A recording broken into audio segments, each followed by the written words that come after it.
Welcome back to another true crime video. Today I have brought one more sensational murder story for you. In this true crime, a British serial killer and former neonatal nurse attacked at least 13 infants in her care at the hospital, making the 33-year-old the UK's worst child killer in modern times.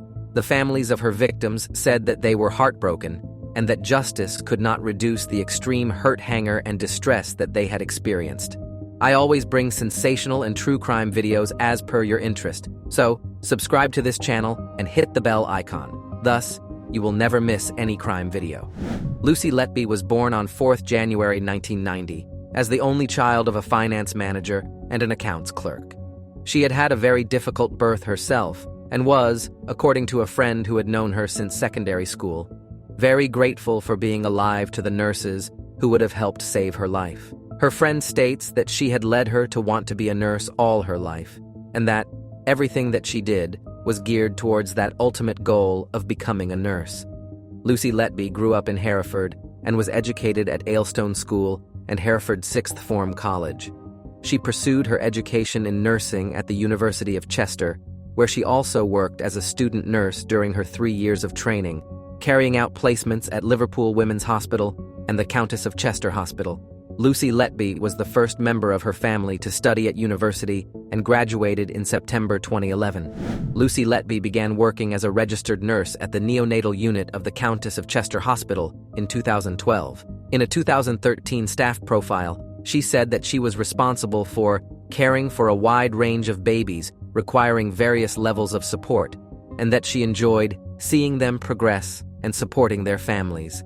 Letby also took part in a campaign to raise funds for a new neonatal unit at the hospital. Others noted that Letby happily chatted about her life, such as telling parents of babies about how she was single and happy being single.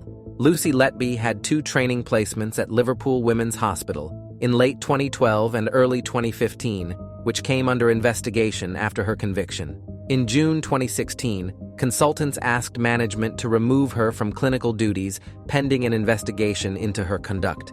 She had previously been moved from night to day shifts in April 2016 by the unit's ward manager.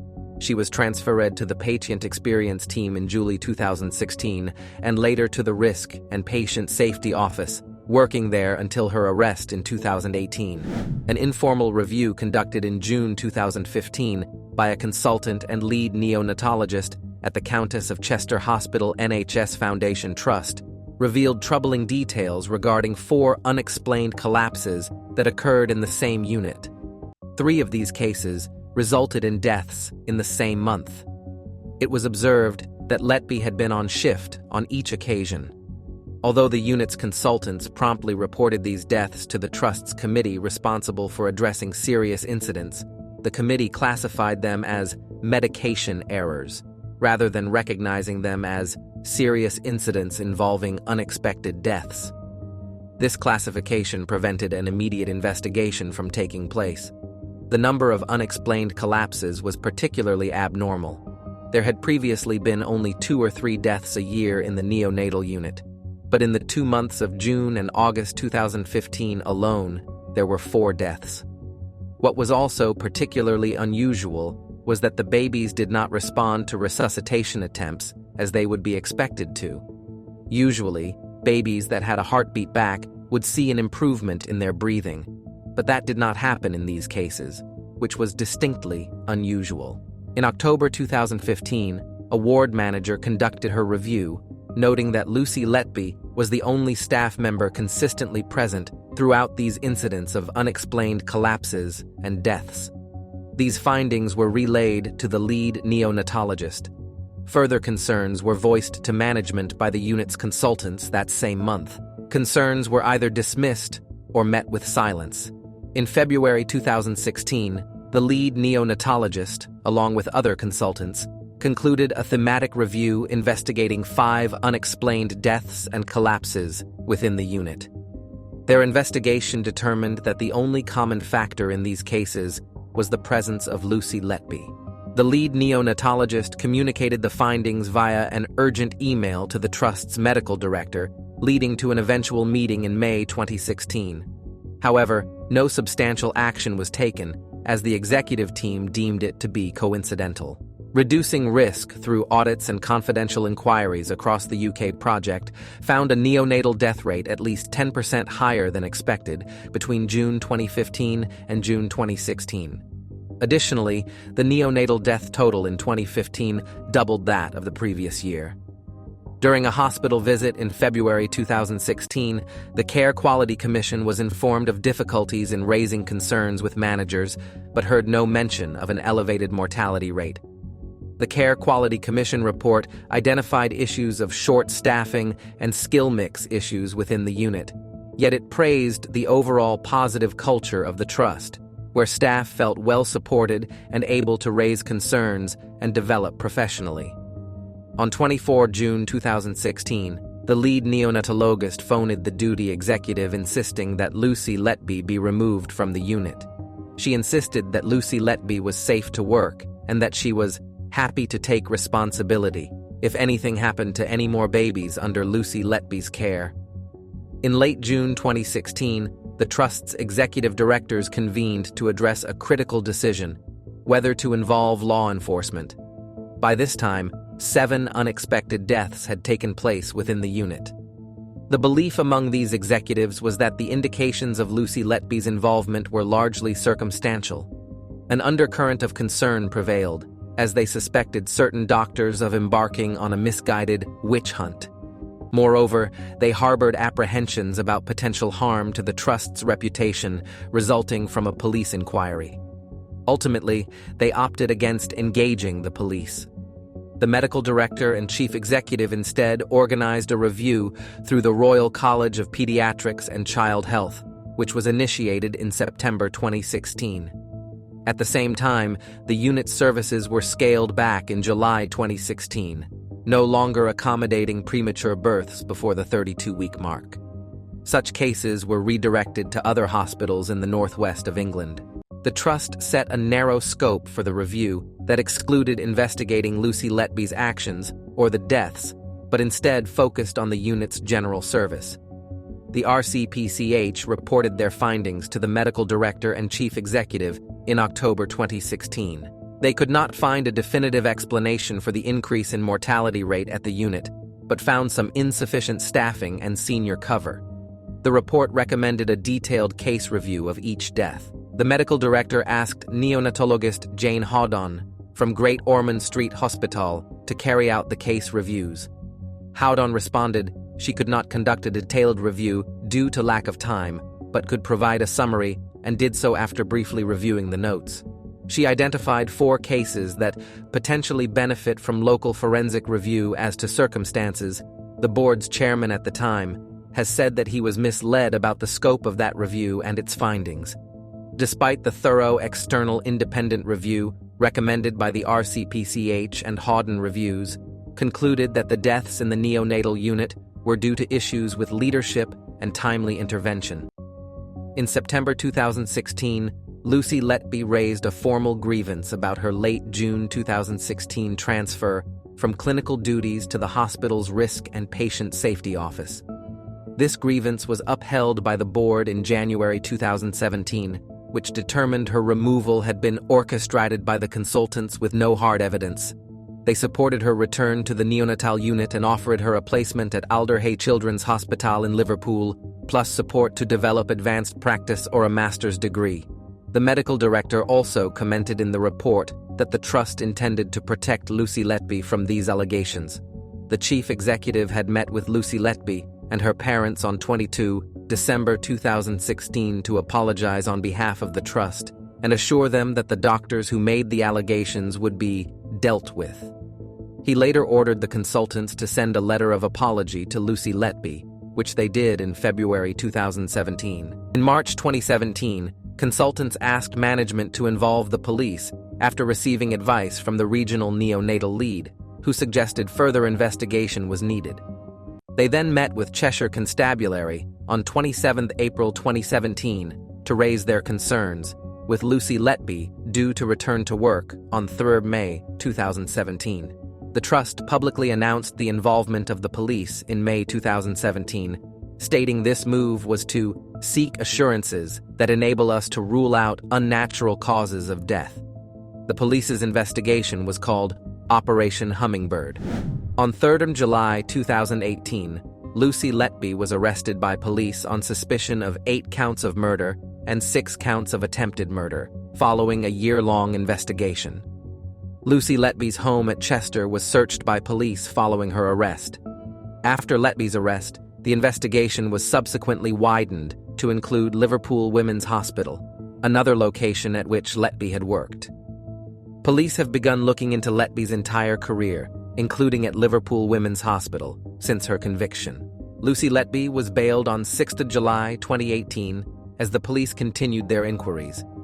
She was rearrested on 10th June 2019 in connection with 8 said murders, 9 said attempted murders of babies, and again on 10th November 2020. On 11th November 2020, Letby was charged with 8 counts of murder and 10 counts of attempted murder. She was denied bail and remanded in police custody. Lucy Letby denied all 22 charges against her, blaming the deaths on hospital hygiene and staffing levels. On 13th March 2020, Lucy Letby was placed on an interim suspension by the Nursing and Midwifery Council. On 18th August 2023, Andrea Sutcliffe, Chief Executive and Registrar of the Nursing and Midwifery Council, stated that Lucy Letby remains suspended from our register, and we will now move forward with our regulatory action, seeking to strike her off the register. Letby's trial began at Manchester Crown Court on 10 October 2022. She pleaded not guilty to 7 counts of murder and 15 counts of attempted murder. Lucy Letby's parents and the families of the victims attended the trial. The child victims were referred to as Child A to Child Q. The press secrecy around the identities of the 17 babies and 9 colleagues who gave evidence was rarely seen outside proceedings involving matters of national security. 2 years before the criminal trial, Judge Karen Stein banned the identification of the living victims until their 18th birthdays.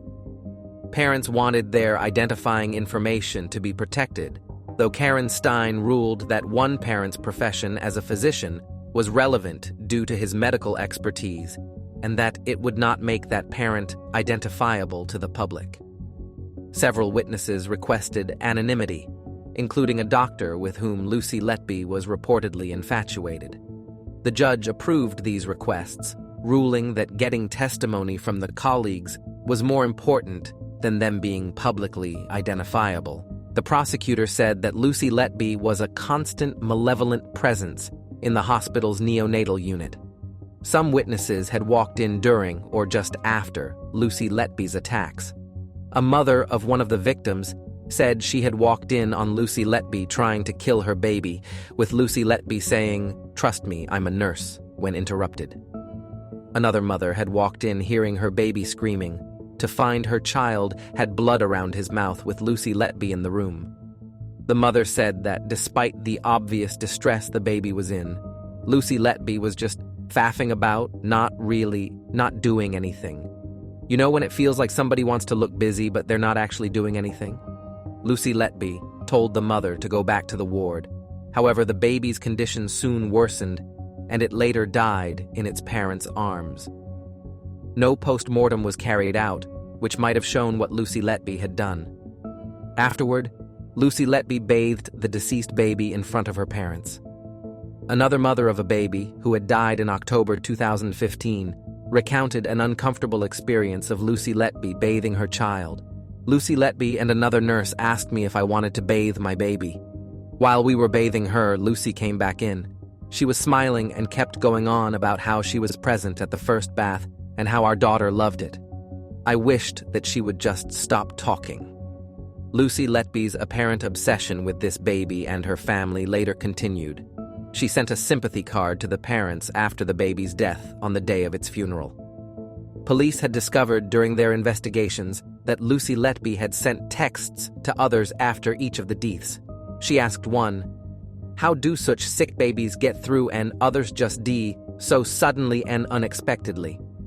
Lucy Letby had also told a colleague that taking child A to the mortuary was the hardest thing she ever had to do. She had also searched for the parents of several infant victims on Facebook, in one case on the anniversary of a baby's death.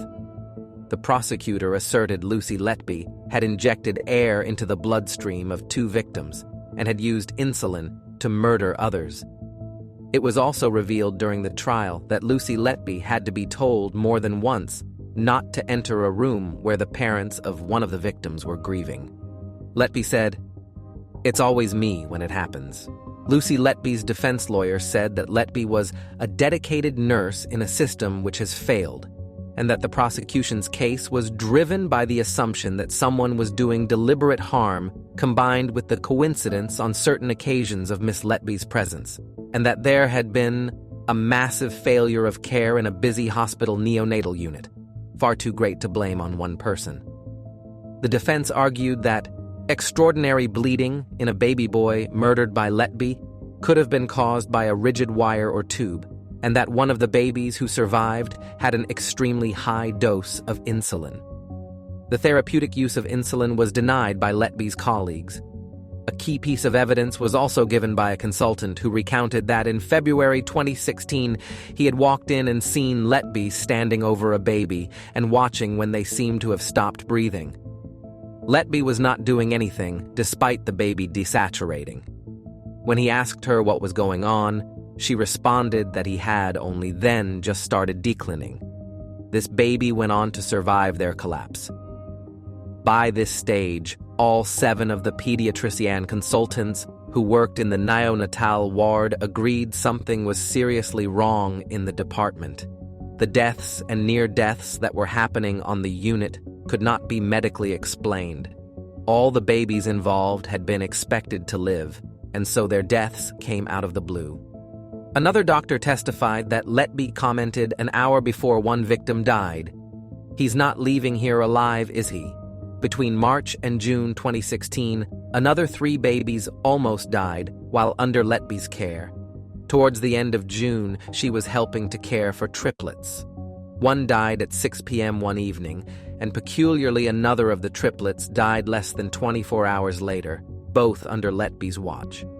Both of them had been in very good health, and the deaths on consecutive days were causing staff considerable distress and shock, with the notable exception of Letby, who merely told one consultant that she would be back on shift the next day when she was asked if she was upset after the events of the 2 days. This was not the first time that twins triplets had collapsed within 24 hours of each other while under Letby's care, as 2 twins had experienced collapses on consecutive days in August 2015. Only hours after one of the twins had died that month, the other became seriously unwell, and it was only during the police investigation and after analysis of a blood sample that it was found that someone had intentionally poisoned the baby with insulin. This evidence had been missing for 2 years. The insulin, which had not been prescribed to the child, could only have been administered intentionally, as many C-peptides would be present in the sample if it had been insulin produced naturally in the body. Samples also proved that baby Ellie had been poisoned with insulin. This was also significant as only hours later, his twin brother, baby M, inexplicably collapsed while under Letby's care, but managed to survive after 30 minutes of resuscitation. It was believed that Letby had injected air into the latter's bloodstream. Although the consultants made their desire to have Letby removed from duties known to hospital staff after the triplet incident, this was refused, and the next day another baby almost died under Letby's care. As well as in the 2 cases in which insulin poisoning had been proved, evidence provided by medical experts indicated that all the babies had been harmed intentionally. Letby was the only staff member on duty for every one of the 25 suspicious incidents. As soon as she was removed from duty, the suspicious incidents stopped. Importantly, it was discovered that Letby had falsified patient records, covering her tracks by changing the times some babies collapsed to make sure she could not be placed at the scene. On the 4th day of trial, the prosecution presented a handwritten note from Letby, which said, "I am evil, I did this," and that she killed them on purpose because she couldn't take care of them. It further stated, "I killed them." The defense argued that the note was the anguished outpouring of a young woman in fear and despair when she realizes the enormity of what's being said about her at the moment to herself, and said that Letby had written it when she was dealing with employment issues, including a grievance procedure with the NHS Trust. Several other notes from Letby were shown in court, two of which said, "Why, how has this happened? What process has led to this current situation?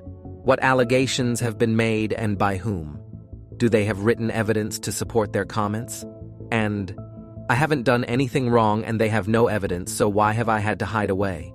Both of which were Letby expressing frustration about not being allowed back to work in the neonatal unit. However, police had also discovered that Letby had secretly kept medical documents at home relating to the care of the children. 257 confidential handover sheets taken from the hospital, and it was later concluded by her trial judge that she had kept these as morbid records of her murders. Letby herself gave evidence to the court in May 2023, breaking down in tears and claiming she was made to feel as though she were incompetent but meant no harm. When asked why she wrote, "I am evil, I did this," Letby said, "I felt at the time that if I'd done something wrong, I must be such an evil, awful person. I'd somehow been incompetent and had done something wrong that had affected those babies." Letby said that the allegations had negatively impacted her mental health, saying, "I don't think you can be accused of anything worse than that. I just changed as a person, my mental health deteriorated, and I felt isolated from my friends on the unit. From a self-confidence point of view, it made me question everything about myself." It was observed that Letby eventually began to lose her composure in the witness box, asking for several unplanned breaks.